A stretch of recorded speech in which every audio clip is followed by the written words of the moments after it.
안녕하세요. 반갑습니다. 노쌤 파닉스입니다. 오늘은 단모음 A 5자가 끝나고 이제 장모음 5자 중에 첫 번째인 장모음 A에 대해서 말씀드리겠습니다. 그리고 장모음 A 그 10단어 연습을 같이 한번 해보시고 그 다음에 세 번째로 디코딩 하는 방법, 체화 방법 간략하게 말씀드리고 그 다음에 장모음 A 식독직해와 저의 경험담을 말씀드리겠습니다.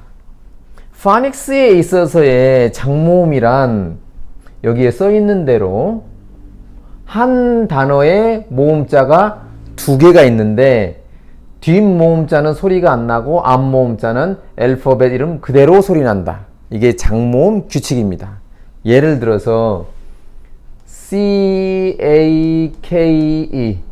단어 중에 모음자가 두 개 있는데 뒤에 있는 모음자는 소리가 안 나고 앞에 있는 모음자는 알파벳 이름 그대로인 A라고 소리가 납니다. 그래서 이 단어는 cake라고 읽습니다.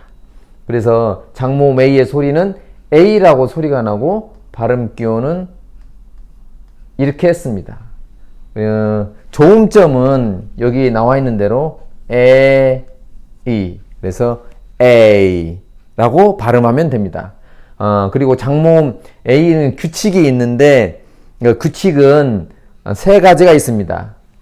자음 A, 자음 E 이런 형태로 오는 거 하나, 그 다음에 AI 이런 형태로 오는 거, 그 다음에 AY 이런 형태로 옵니다.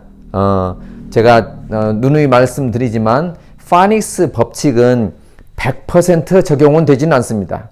많게는 70에서 80%의 단어가 이대로 적용이 되고 나머지 20에서 30%의 단어는 예외적인 거로 나오기 때문에 이런 법칙을 먼저 체화를 시킨 다음에 나머지 예외적인 것은 응용을 하면 충분히 따라 할 수가 있습니다. 그래서 70에서 80%의 단어는 그 단어를 체화시키는 것을 목표로 하고 있습니다. 자, 그러면 장모음 A 단어를 함께 디코딩 해보겠습니다. C는 K, A는 A, K는 K. 뒤에 나오는 모음 E는 소리가 나지 않습니다. 그래서 cake라고 발음을 합니다. C는 K, A는 A, V는 V, E는 소리가 나지 않습니다. 그래서 cave. N은 A는 A, M은 그래서 name. E는 소리가 나지 않습니다. M은 A는 A, I는 소리가 나지 않습니다. L, U. 그래서 male. H, A, Y는 소리가 나지 않습니다. 그래서 hey. G는 G, A는 A, I는 소리가 나지 않습니다. N은 그래서 gain. J는 J, A는 A, Y는 소리가 나지 않습니다. 그래서 J. W는 W, A는 A, L, U. 그래서 whale. C는 K, A는 A, G는 J. 여기서는 J 이 소리가 납니다. E는 소리가 나지 않습니다. 그래서 cage. 그 다음에 CH는 Ch, A는 A, N은 I는 소리가 나지 않습니다. 그래서 chain. 이 중에서 Y는 두 가지 소리가 납니다.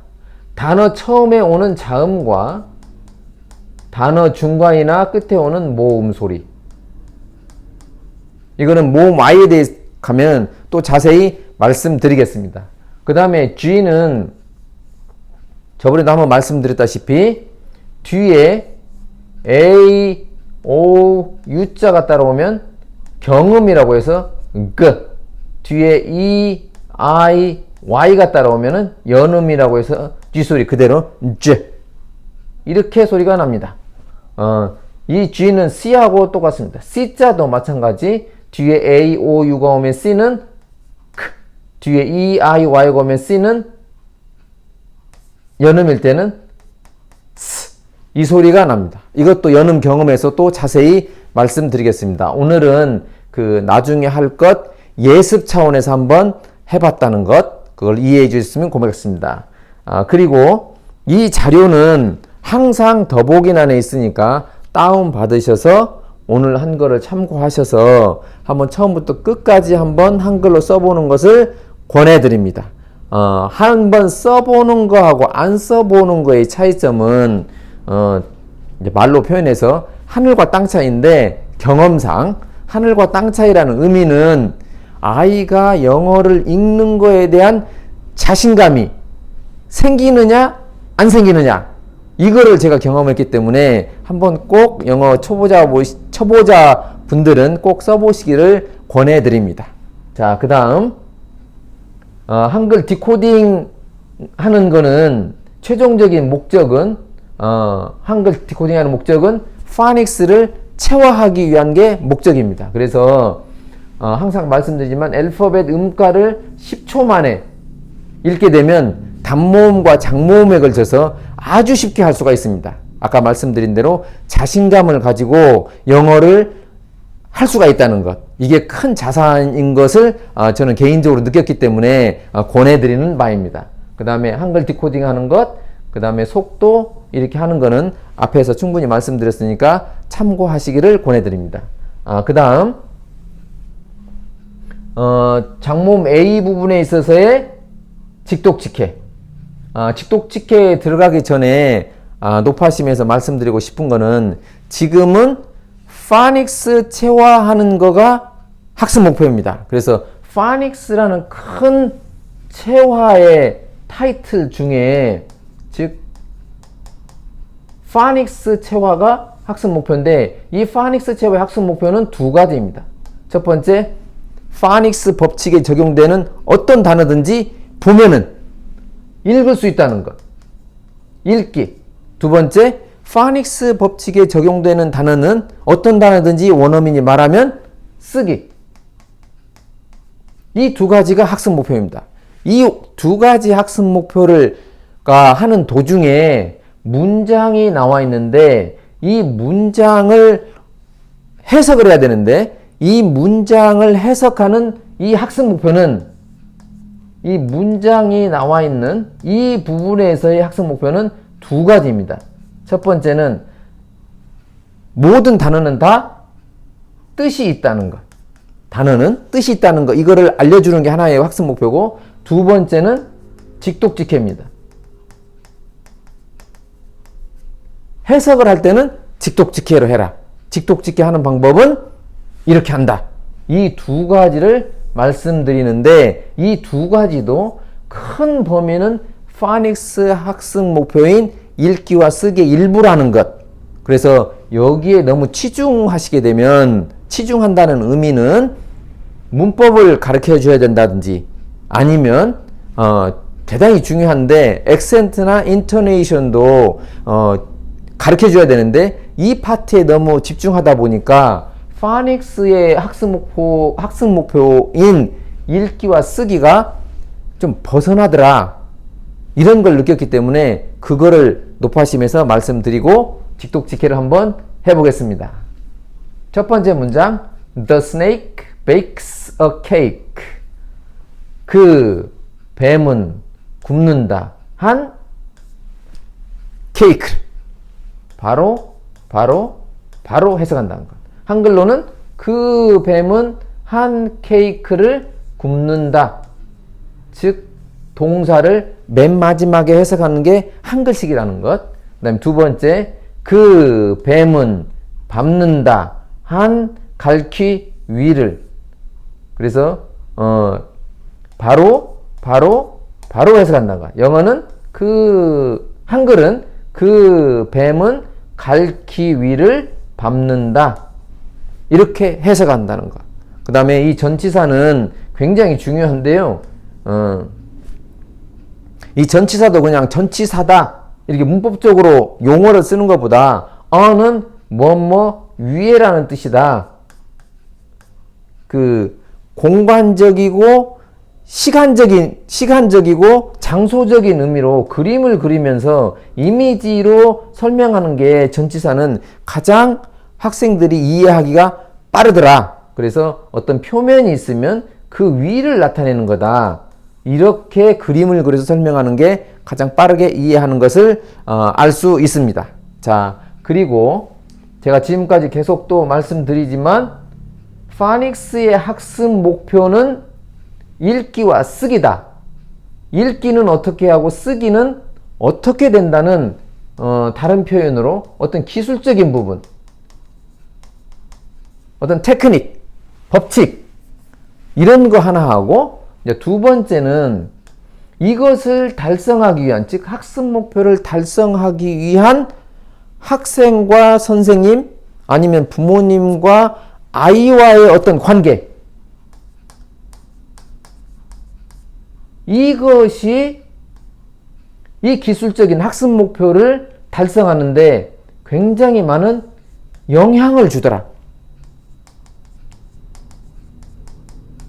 그래서 그런 부분에 있어서의 저의 경험담을 계속 말씀을 드리는데, 오늘은 대화법, 즉 학생과 선생님과의 대화법, 부모님과 자녀와의 대화법, 어떤 대화법을 쓸 건지 그거에 대해서 잠깐 말씀드리겠습니다. 그 대화법은 이제 제 경험이니까 참고를 하시면 되겠습니다.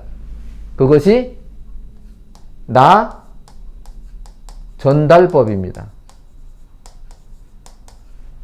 나 전달법의 반대는, 이거의 반대는 너 전달법입니다. 즉 무슨 뜻이냐면, 내 감정, 내 생각, 이거를 나를 중심으로 해서 말을 하라는 것. 나는 이렇게 생각한다. 내 생각은 이런데 지금 학생이라면 학생이 오늘 학습 목표를 달성하기 위해서 한 학습의 내용들을 보아하니 학습 목표가 도달이 안 됐다. 그래서 선생님은 지금 쉽게 말씀드렸다. 감정이 좀 꿀꿀하다. 이거 학습 목표가 도달돼야 되는데 학습 목표가 도달이 안 됐으니 다음에 내일 또 학습 목표가 도달돼야 되는데 그 학습 목표 도달하기가 힘들다. 그래서 좀 잘해줬으면 좋겠다 하는 그런 내 마음을 전달하는 이런 방법. 그래서 이제 부모님과의 대화를 한다면, 예를 들어서 너 오늘 공부 열심히 해야 된다. 오늘 해야 될 내용은 이거다. 그거를 왜 안 했냐? 즉 너 전달법으로 대화를 하게 되면 학생이, 자녀가 기분이 상당히 안 좋더라. 즉 기분이 다운돼서 다음에 공부하고자 하는 마음이 이 동하는 게 좀 안 되더라. 그리고 선생님 입장에서도 학습 목표가 도달하는 게 좀 어렵더라. 그래서 학습 목표를 도달을 해줘야 되는데 학생이 안 되면 선생님 오늘 기분이 참 좀 안 좋다. 왜냐하면 학습 목표가 도달이 안 됐기 때문에. 그래서 오늘 다시 했으면 좋겠다. 이렇게 전달하면 거의 8, 90% 아이들은 내일 다시 할게요. 오늘은 좀 하기가 싫어요. 이렇게 나오고 한 10%에서 20% 정도는 다시 할게요. 이렇게 나온다는 것. 그 7, 80%의 아이들이 그 나오는 반응을 저는 수용하는 쪽으로 합니다. 일단은. 그래서 그러면 내일 다시 오늘 못한 것까지 다 해줬으면 좋겠다. 이런 식으로 전달을 합니다. 그러면 또 거의 대부분이 그렇게 하겠습니다. 라고 답변을 하죠. 근데 막상 다음날 가서 확인해 보면 또 안 되는 것.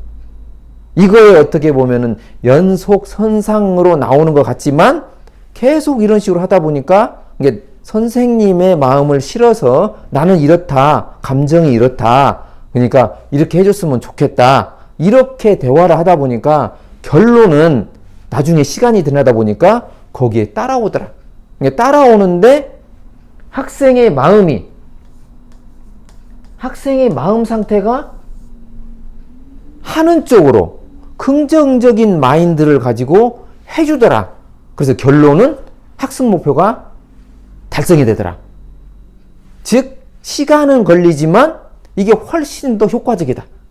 그래서 이런 내용을 이제 부모님들이나 아니면은 관계에 되는 분들하고 저의 그 경험담을 좀 나누는 게 참 좋겠다 해서 이런 자리를 들어서 말씀을 드렸습니다. 그래서 좀 전달이 제대로 됐는지는 모르겠지만 어쨌든 대화하는 방법은 나 전달법으로 나는 이렇게 했으면 좋겠다. 그 다음에 나의 지금 기분, 감정은 좀 이렇다. 이런 거를 학생들하고 이게 대화를 이런 식으로 하다 보니까 도움이 결론은 되더라. 그리고 학습 목표도 훨씬 더 쉽게 달성이 되더라. 이런 거를 많이 느꼈습니다. 그래서 이거를 잘 활용해 보시기를 권해드립니다. 그래서 오늘은 장모음 A에 대한 디코딩과 그 다음에 아이들과 대화하는 것은 나 전달법으로 전달하는 게, 대화하는 게 참 좋은 결과가 나오더라. 이거를 말씀을 드렸습니다. 많이 도움이 되셨다면 구독과 좋아요 부탁드리겠습니다. 고맙습니다.